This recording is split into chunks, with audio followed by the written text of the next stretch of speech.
Habari gani mwana Keo TV, kama ni mara yako ya kwanza tafadhali subscribe na tano notification. Karibu katika ulimwengu wa siasa. Jina langu ni Diwa Keo TV. Tunafahamu kwamba bodi ya ithibati imemsimamisha Pasco Mayala ambaye ni mtangazaji mwandamizi katika moja ya online TV za mtandaoni ambayo ni Jambo TV, kipindi cha asubuhi, ambapo alikuwa anazungumzia kuhusu kile ambacho kilikuwa kinaendelea katika hafla au maadhimisho au kuagwa kwa aliyekuwa askofu wa jimbo kuu la Dar es Salaam ambaye ni Kardinali Pengo.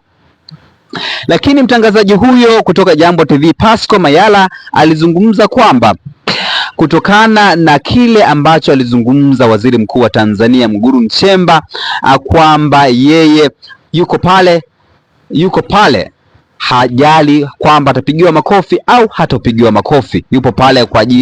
Yupo pale si kwa sababu ya kupendwa, bali kwa sababu ya kuchapa kazi. Lakini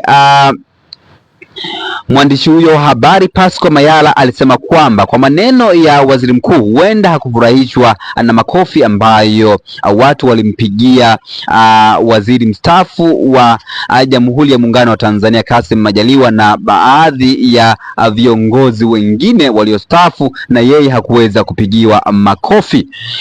Lakini God bless. Lakini Joseph Mbilinyi naye amekuja hapa na mtazamo wake kutokana na barua ambayo ilitolewa na bodi ya ithibati kwamba Pasco Mayala inabidi ajieleze kauli ambazo alizitoa katika kipindi hicho cha Jambo cha asubuhi.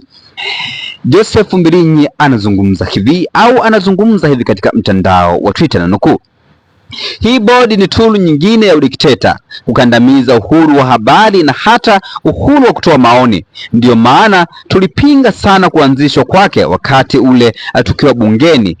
Hii sasa ni kama BASATA kwa wasanii.